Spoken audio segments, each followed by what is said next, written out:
Good evening all. तो आज का वीडियो में हम लोग वही लैब का जो इंस्ट्रूमेंट हम लोग पिछले वीडियो में किए थे उसका ही कंटिन्यू करेंगे। तो चलो शुरू करते हैं हमारा आज का टॉपिक। तो पहला तो हमारे यहाँ पे इंस्ट्रूमेंट क्या है, हॉटर ओवन। ठीक है, हॉटर ओवन को हम लोग और क्या बोलते हैं, dry heat sterilisation. Dry heat sterilisation का मतलब ये है कि कोई चीज़ को हम लोग उसको क्या करेंगे, स्टेरिलाइजेशन करेंगे। एंड स्टेरिलाइजेशन का मीनिंग क्या होता है, फ्री ऑफ माइक्रो ऑर्गेनिज्म। मतलब उसमें जो भी माइक्रो ऑर्गेनिज्म होगा उसको हम लोग पूरा क्लियर करेंगे, उसको मार देंगे, उसको हम क्या बोलेंगे, ड्राई हीट स्टेरिलाइजेशन। ठीक है, तो हॉटर ओवन से एक लेबोरेटरी टेस्टिंग इक्विपमेंट होता है जिसमें हम लोग यूज़ करेंगे टू स्टेरिलाइज मटेरियल्स। जैसे कि सच एज तुम्हारा हो गया ग्लासवेयर। तो ग्लासवेयर क्या होता है ना, जैसे कि कोई तो ग्लास वाला मटेरियल, जैसे कि देखो कोई हम लोग प्लास्टिक का यूज़ करेंगे तो उसको यूज़ एंड थ्रो करेंगे, लेकिन ग्लास का मटेरियल हम लोग यूज़ करें इसका मतलब उसको फिर से क्लीन करके हमको इसको यूज़ करना है। तो यूज़ करने से पहले क्या करेंगे, हमको उसको पहले स्टेरिलाइजेशन करेंगे। स्टेरिलाइजेशन कहाँ पे करेंगे, हॉटर ओवन में। ठीक है, स्टेरिलाइजेशन मतलब क्या हो, जैसे कि फ्री ऑफ माइक्रो ऑर्गेनिज्म, क्योंकि माइक्रो ऑर्गेनिज्म वहाँ पे रह जाएगा तो हम लोग उसको फिर से हम लोग यूज़ करेंगे तो माइक्रो ऑर्गेनिज्म इजीली स्प्रेड हो जाएगा। इसीलिए उसको पहले हम लोग क्या करेंगे, प्रॉपरली स्टेरिलाइज करेंगे, उसके बाद ही हम लोग उसको फिर से रीयूज करेंगे। एंड उसका टेम्परेचर होता है तुम्हारा 180 डिग्री फॉर द 30 मिनट्स। ठीक है, 30 मिनट्स के लिए वो वैरी करता है थोड़ा सा। ठीक है, ये तुम्हारा हो गया हॉटर ओवन का टेम्परेचर। मतलब वहाँ पे ड्राई इंस्टॉलेशन मतलब ये कि कोई पानी यूज़ नहीं कर रहे हमारा, सिर्फ वहाँ पे एक हीट होता है जो कि वो ड्राई होता है, इसलिए ड्राई हीट स्टेरिलाइजेशन वो होता है तुम्हारा हॉटर ओवन। उसके बाद तुम्हारा देखो कि ऑटोक्लेव। हॉटर ओवन का ऑपोजिट क्या होता है, ऑटोक्लेव होता है। तो ऑटोक्लेव भी वही एक सेम इक्विपमेंट होता है जो कि स्टेरिलाइजेशन करने के लिए यूज़ करते हैं, लेकिन यहाँ पे उसमें क्या करते हैं हम लोग, जो ग्लास का मटेरियल होता है उसको स्टेरिलाइजेशन करने के लिए हम लोग क्या यूज़ करेंगे, हॉटर ओवन। लेकिन ऑटोक्लेव में देखो, जैसे कि तुम्हारा प्लास्टिक ट्यूब्स हो गया, पिपेट हो गया, टिप्स हो गया, सेम ग्लासवेयर भी हो गया है, सर्जिकल इंस्ट्रूमेंट कुछ हो गया, जैसे कि ओटी में बहुत सारे इंस्ट्रूमेंट यूज़ कर रहे हैं ना ड्यूरिंग सर्जरी के टाइम, लेकिन उसको फिर से हम लोग रीयूज़ करते हैं। तो रीयूज़ करने से पहले क्या करते हैं, उसको हम लोग ऑटोक्लेव करते हैं। ऑटोक्लेव को हम लोग क्या बोलेंगे, मॉइस्ट हीट स्टेरिलाइजेशन। जैसे हमको हॉटर ओवन को हम लोग क्या बोलते हैं, तुम्हारा ड्राई स्टेरिलाइजेशन। तो ऑटोक्लेव को हम लोग क्या बोलेंगे, मॉइस्ट हीट स्टेरिलाइजेशन। ठीक है, तो जो मॉइस्ट स्टेरिलाइजेशन होता है उसमें क्या होता है ना, हम लोग पानी यूज़ करेंगे, मॉइस्ट ना, तो हम लोग क्या यूज़ करेंगे, वाटर यूज़ करते हैं। तो ये जो तुम्हारा ऑटोक्लेव है, देखो ऑटोक्लेव में क्या होता है, नीचे नीचे इतना तक हम लोग पानी रखते हैं, पानी के ऊपर एक स्टैंड रहता है, स्टैंड के ऊपर तुमको जो भी चीज़ को स्टेरिलाइजेशन करना है उसको रखना है। उसको रखने के बाद हम लोग एक टेम्परेचर मेंटेन करते हैं, प्रेशर मेंटेन करते हैं। तो यहाँ पे क्या होता है, देखो 121 डिग्री सेल्सियस मतलब टेम्परेचर होता है, 15 psi वो टेम्परेचर मतलब तुम्हारा प्रेशर होता है। मतलब 121 डिग्री टेम्परेचर, उसके साथ 15 psi मतलब 15 प्रेशर चाहिए, उसके साथ कितना टाइम तक चाहिए, 15 मिनट। ठीक है, 121 degree Celsius for 15 minute at the 15 psi। उसके बाद तुम्हारे 15 मिनट होने के बाद वो क्या होता है, वो सीटी आता है, जो जैसे हमारा प्रेशर कुकर होता है उसी सेम एज ऑटोक्लेव होता है। देखो ये तुम्हारा ऊपर में एक तुम्हारा रेगुलेटिंग डिवाइस होता है, जब टाइम मतलब जैसे कि वो प्रेशर का एक डिवाइस होता है। जब तुम्हारे 15 मिनट कंप्लीट हो जाएगा, आफ्टर 15 मिनट क्या होता है, वो तुम्हारा सीटी आता है। तो उसके बाद कुछ टाइम के बाद वो ठंडा होने के बाद हम लोग क्या करते हैं, उसको खोल के जो भी हम मटेरियल मतलब नीचे स्टेरिलाइजेशन के लिए दिए हैं उसको हम लोग डलाएंगे। तो ऑटोक्लेव को हम लोग क्या बोलेंगे, हमारा moist heat sterilisation. Moist heat मतलब जो कि हम लोग वाटर यूज़ कर रहे हैं, यहाँ पे एक स्टीम होकर क्या करता है, वो उसको स्टेरिलाइज करेगा स्टीम में, इसलिए उसका नाम क्या है, moist heat sterilisation. Dry sterilisation, यहाँ पे क्या, मॉइस्ट हीट स्टेरिलाइजेशन।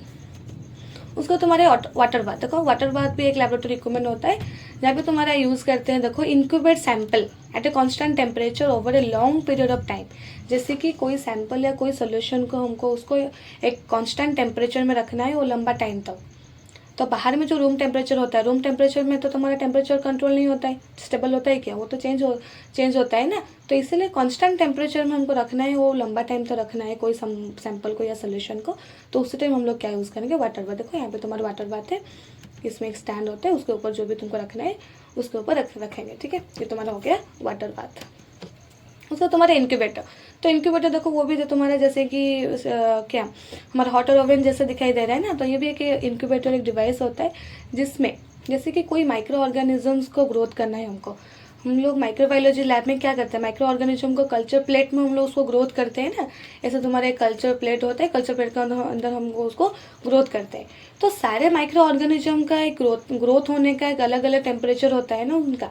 तो वही टेम्परेचर को मेंटेन करने के लिए किसी को ग्रोथ करना है तो उसको हम लोग क्या करेंगे, उसी टाइम हम लोग इंक्यूबेटर यूज़ करेंगे। इंक्यूबेटर मतलब एक कांस्टेंट टेम्परेचर में कुछ टाइम के लिए उसको हम लोग इंक्यूबेट करेंगे।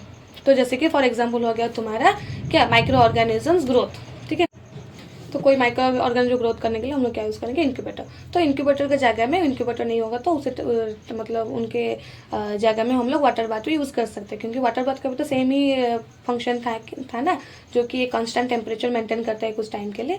तो इंक्यूबेटर एंड वाटर बाथ हो गया, जो कि तुम्हारा कोई सैंपल या कोई कल्चर प्लेट हो गया है, कोई तुम्हारा सोल्यूशन हो गया जिसको हम लोग एक कांस्टेंट टेम्परेचर में रखेंगे, तो उस टाइम हम लोग क्या यूज़ करेंगे, इंक्यूबेटर और तुम्हारा वाटर बाथ।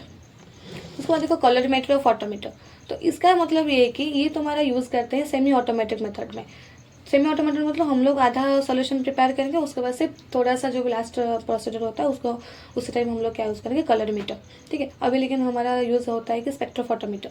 तो इसका मतलब क्या है कि इसकी जो रिएजन मतलब जो हम लोग सॉल्यूशन प्रिपेयर करते हैं उसको सिर्फ लाइट, वो देखो लाइट एंड सेंसिटिविटी डिवाइस होता है जो कि तुम्हारा लाइट एब्जॉर्बेंस को वो चेक करता है, मतलब लाइट के कितना एब्जॉर्बेंस होता है उसको वो मेजर करके हमको डिस्प्ले में वो देता है। ये तुम्हारा हो गया कलरीमीटर। तो वो एक सेमी ऑटोमेटेड मेथड में यूज़ करते हैं, ठीक है।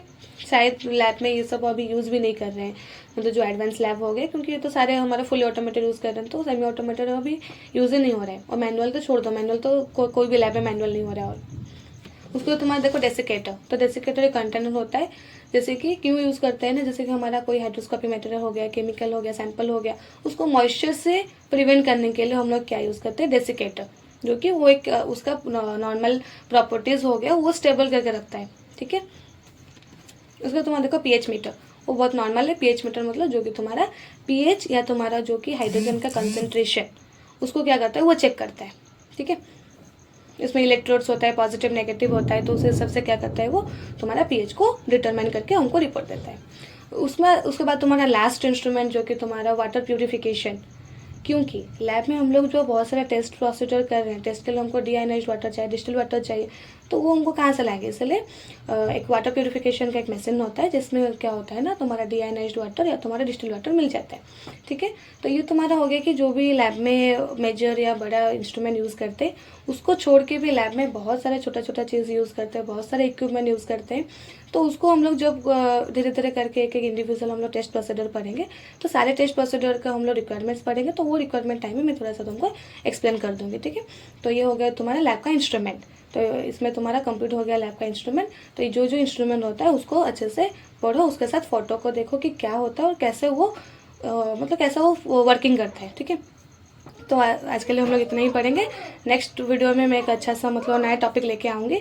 तो वीडियो अच्छा लग रहा है तो प्लीज़ लाइक शेयर सब्सक्राइब करना मत भूलना। थैंक यू, फिर मिलेंगे हम लोग नेक्स्ट वीडियो में।